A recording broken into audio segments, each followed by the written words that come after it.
오늘의 사연 지금 바로 시작해 볼게요. 안녕하세요. 20대 후반 남자입니다. 원룸 아래층에 사는 그녀와의 이야기를 사연으로 한번 보내봅니다. 대학교를 졸업하고 본가에 내려와 몇 달을 놀다가 원하는 기업에는 취직도 안 되고 시간만 낭비하는 것 같아 여기저기 이력서를 써보다가 서울에 있는 한 외국계 기업에 우연찮게 취직이 되었습니다. 외국계 기업이라고 저는 주변에서 야근도 없고 자유로운 회사 분위기가 장점이라는 말을 들었는데 제가 입사한 회사는 꼭 그렇지만도 않더라고요. 업무 자체는 어려운 게 없는데 너무 급작스럽게 생기는 일이 많아 야근이 굉장히 많은 편이었지요. 인수인계 해주던 옆자리 사수의 말로는 이 업종이 수요는 많기 때문에 잘 배워두면 관련 업계로 이직할 때 메리트가 있다는 설득에 힘든 걸 참아보기로 했습니다. 그래도 부푼 꿈을 안고 상경했는데 사나이가 칼을 뽑았으니 무라도 썰어보겠다는 마음가짐으로 버티고 버텼죠. 물론 아직도 버티고 있습니다. 생각보다 이직의 기회는 쉽게 오질 않았네요. 아무튼 저는 회사에서 조금 거리가 먼 원룸촌에 살았습니다. 부모님이 취직 선물이라고 차를 한 대 사주셨기 때문에 집세가 조금이라도 싼 곳에서 살며 악착같이 돈을 모으기로 한 결정이었어요.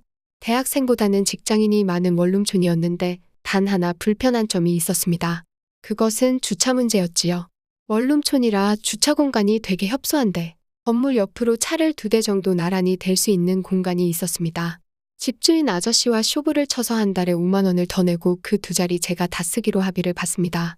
2자리를 다 쓰게 된 이유는 차를 일렬로 주차를 해야 했는데 회사 특성상 야근도 많지만 새벽에 출근하는 경우가 있는데 차를 안쪽에 주차시키면 제 차가 못 빠져나올 수도 있기 때문이었어요. 그렇게 몇 달을 아무 소동 없이 잘 지내고 있는데 어느 날 퇴근하고 오니 제 자리 안쪽에 하얀색 승용차가 주차되어 있었습니다. 집주인 아저씨 아들내미가 놀러왔나 싶어서 그러려니 하고 앞쪽에다가 주차를 하고 야근으로 지친 몸을 늦잠을 자면서 풀고 있었죠. 한참 꿀맛 같은 늦잠을 즐기고 있는데 모르는 번호로 전화가 한 통 오더라고요. 전화를 받았더니 여자 목소리가 들려왔습니다. 이 이야기의 주인공 그녀였어요. 차를 빼야 되는데 제 차가 막고 있어서 못 나간다고 하더라고요. 잠을 방해받은 데다가 제 전용 주차장에 차를 대놓고선 차를 빼달라는 그녀의 요구에 굉장히 기분이 안 좋더라고요. 내 자리에 대놓고 무슨 소리냐고 한마디 하려고 내려갔는데 제 차 앞에 서서 어쩔 줄 몰라 하는 그녀를 보니 화난 게 마법같이 싹 사라지더라고요. 올린 머리에 정장이 엄청 잘 어울리는 아름다운 분이었습니다. 그녀를 보자마자 차를 이렇게 대서 죄송하다고 제가 먼저 사과하고는 차를 빼줬어요. 그렇게 그녀가 떠난 자리를 멍하니 바라보다가 그래도 이 주차장은 내 자리인데 어떻게 된 일이냐고 집주인 아저씨한테 전화해서 따져 물었습니다.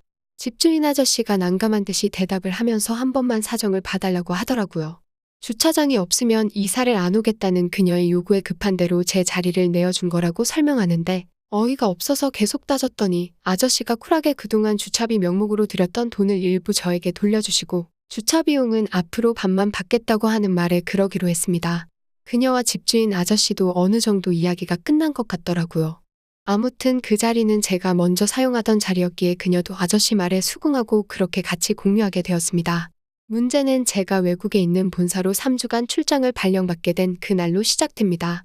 그녀의 차가 며칠째 안쪽에 주차돼 있는 상태에서 제 차가 그녀 차 앞에 주차가 되어 있는데 이대로 제가 가버리면 그녀는 차를 쓸 수가 없잖아요. 그래서 차 앞유리에 적혀있는 전화번호로 전화를 걸었는데 그녀 역시 출장 중이었더라고요. 당장 저는 내일 모레 출장을 가게 되었는데 그녀는 5일 뒤에야 돌아온다고 난색을 표하더라고요. 그래서 그럼 3주 동안은 차를 못 쓰시겠다고 어쩔 수 없겠다고 하니 그녀가 거의 울 듯한 목소리로 제발 그러지 말아달라고 하는 거였어요. 그렇다고 제가 비싼 주차비를 내고 제 차를 다른 곳에다가 옮겨놓을 이유도 없잖아요. 차선책으로 집주인 아저씨한테라도 키를 맡겨서 그녀가 돌아오면 차를 빼달라고 부탁드리려고 전화를 해봤는데 아저씨도 다음 주까지는 못 들어온다고 하시는 거예요. 이러지도 저러지도 못하는 상황에서 결국 저는 그녀에게 제 방 비밀번호를 알려줬습니다. 문 앞에 제 차 키를 두고 갈 테니 돌아오시면 차를 직접 옮겨달라고 말해줬지요. 그녀가 그래도 되나요? 라고 하며 엄청 고마워하는 게 느껴지더라고요. 뭐 어쩔 수 있나요? 라고 대답하고 저는 그렇게 출장길에 올랐습니다. 출장 가 있는 동안에도 조금 불안하기는 했는데 아무것도 없는 제 방에서 뭘 훔쳐갈 거나 있겠냐고 불안한 마음을 억지로 눌렀죠. 그렇게 길고 긴 출장이 끝나고 집에 돌아왔습니다. 돌아왔더니 역시 제 차가 안쪽으로 들어가 있고 그녀의 차가 바깥쪽으로 옮겨져 있더라고요. 잘 옮겼나 보다 하고 집에 들어와서 냉장고를 열어봤는데 비타민 드링크가 한가득 들어있더라고요. 나름 저에 대한 보답이라고 생각하고 한 병 마셨습니다. 여자가 냉장고에 무언가를 넣어준다는 게 이렇게 가슴이 따뜻해지는 상황이라는 걸 처음 알았네요. 아무튼 그렇게 지내다가 계단에서 만나면 인사랑 잡담 정도는 나누는 사이로 발전하게 되었습니다. 회사에서 또 갑작스러운 업무가 생겨 새벽녘에 회사에 나가봐야 하는 일이 생겨서 밖으로 나갔더니 맙소사. 이번엔 그녀 차가 바깥쪽에서 제 차를 막고 있는 거 아니겠어요. 그 당시 시각이 새벽 4시 30분. 잠을 깨울까 말까 고민하다가 그렇다고 택시 타고 회사에 갈 순 없으니 염치불구하고 전화를 걸었습니다.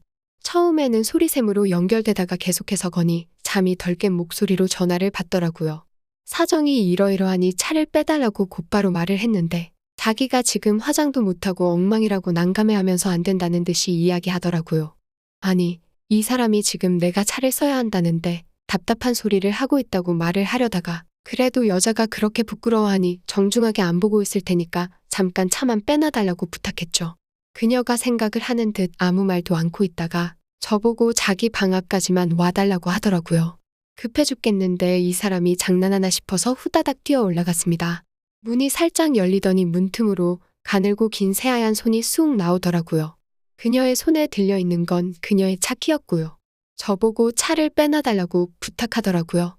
자기가 화장을 안 하고는 절대 밖에 못 나가겠다고 헛소리를 하고 있길래 차키를 낚아채듯 빼서 차를 원룸 앞 현관까지 패놓고 다시 그녀 집 앞으로 올라갔습니다. 차 여기 현관 앞에 대놨다고 말을 하고 키를 돌려주니 저보고 차를 대달라고까지 부탁을 하더라고요. 참 뻔뻔함도 가지가지 한다고 생각하고 알겠다고 하고 차까지 대주고 출근했습니다. 새벽에라 차가 없어서 늦지는 않았지만 마음 급해 죽겠는데 늦장 부리는 바람에 짜증이 나 있는데 그녀에게 문자가 왔어요. 새벽에 죄송하고 또 감사하다고. 퇴근하면 같이 식사나 하겠냐고요. 아침나절에 쌓인 분노가 씻은 듯이 사라지더라고요. 그렇게 룰루랄라 퇴근하고 그녀의 회사 근처에서 밥을 먹었습니다. 식당에서 마주보고 앉아있으니 그녀의 아름다움에 밥이 입으로 넘어가는지 코로 넘어가는지 모르겠더라고요. 아무튼 그때 이런저런 이야기를 나누고 그녀도 지방에서 올라왔는데 저랑 같은 이유로 원룸 생활을 하고 있다는 말을 듣고 동지를 만난 것 같아 의기투합했습니다. 그날 이후로 우리는 인사 정도만 주고받던 사이에서 가끔씩 연락을 주고받는 사이가 되었죠. 주차장 때문에 알게 된 인연이지만 정말 예쁜 그녀였기에 가끔 그녀와 저녁을 함께 먹는 건 외롭던 저에게는 참 즐거운 일이었습니다. 물론 식사 말고는 그녀는 저에게 아무런 틈도 보여주질 않았죠. 그냥 의지할 수 있는 이웃 사촌 정도의 관계로도 저는 좋았습니다. 그러다가 일이 엄청나게 밀려 퇴근 시간이 한참 지났는데도 계속 일을 하고 있던 어느 날이었습니다. 사무실에 혼자 남은 일을 하고 있는데 그녀한테서 전화가 오더라고요. 다급한 목소리로 그녀가 도어락이 안 열린다고 엄청 당황을 한 채로 말을 이어가더라고요. 배터리가 나갔을 테니 건널목 지나서 편의점 가서 9V짜리 건전지 사오고 밑에 쪽 열면 켜져 있는 대로 다시 끼면 될 거라고 설명을 했는데 그녀는 9V짜리 건전지부터 생소해 하더라고요. 걱정돼서 잘하고 있냐고 물어보니 아마도 잘하고 있는 것 같아요 라는 의미심장한 답변을 들었습니다. 급한 대로 집주인 아저씨한테 전화를 했는데 손주 보러 갔다고 내일이나 돼야 돌아올 거라는 대답을 들었어요. 그리곤 창문 밖을 보니 깜깜해져 있는데 왠지 아직도 도어락하고 씨름 중일 것 같은 그녀를 생각하니 걱정이 돼서 손에 일이 잡히지 않더라고요. 곧바로 전화기를 들어 그녀에게 전화했습니다. 도어락이 안 된다고 전화 받은 지 벌써 2시간이 넘어가는데 아직도 배터리도 교체 못한 채 밖에서 혼자 고생 중이더라고요. 빨리 퇴근해봐야 저도 못해도 4시간은 더 걸릴 것 같아서 급한 대로 그녀에게 제 방에 들어가 있으라고 했습니다. 정말 그래도 되냐고 물어보는 그녀에게 밖에 있는 거보단 그 편이 안전할 거라고 안심시키고는 저는 다시 업무에 집중했죠. 그렇게 마무리 짓고 퇴근하고 집 앞에 도착했습니다. 제 집에 들어가는데도 왠지 모르게 초인종 먼저 눌러야 할 것 같아서 초인종을 눌렀죠. 아무도 나오지 않더라고요. 그래서 번호를 누르고 방으로 들어갔는데 그녀가 제 침대에서 잠을 자고 있더라고요. 그녀가 깨지 않게 살금살금 들어가 씻고 나와서 자고 있는 그녀를 흐뭇하게 내려다봤습니다. 화장을 지우지 않은 채 잠을 자고 있는 그녀의 맨얼굴이 너무 궁금해지더라고요.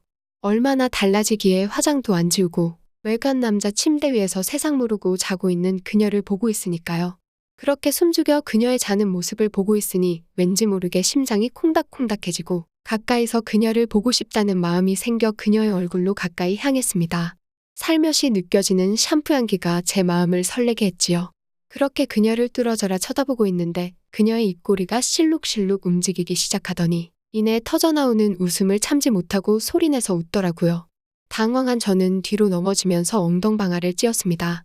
제가 들어오는 소리를 듣고 잠에서 깼는데 그녀도 이런 상황이 처음이라 저를 어떻게 맞아야 할지 애매해서 누워서 자는 척을 하고 있었다고 하네요.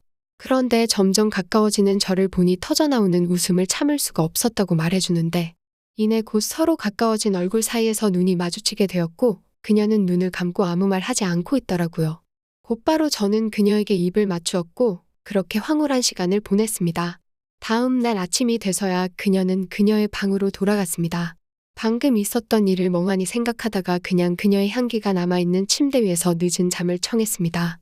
그렇게 우리는 이웃보다는 좀 더 깊은 관계가 되었고 때로는 내 방에서, 때로는 그녀의 방에서 시간을 보내고 또 가끔은 저의 차에서 혹은 그녀의 차를 타고 같이 여기저기 다녔습니다. 주차장이 맺어준 인연인 그녀와 저는 곧 결혼을 할 예정입니다. 하지만 한 가지, 아직도 그녀는 저에게 그녀의 화장 지운 얼굴을 보여준 적이 없습니다. 언젠가 그녀의 맨 얼굴을 보게 된다면 제가 후기 남겨드릴게요. 지루한 이야기 끝까지 들어주셔서 감사합니다. 오늘의 사연은 여기까지네요. 긴 사연 끝까지 들어주셔서 감사합니다. 구독과 좋아요 잊지 말아주세요.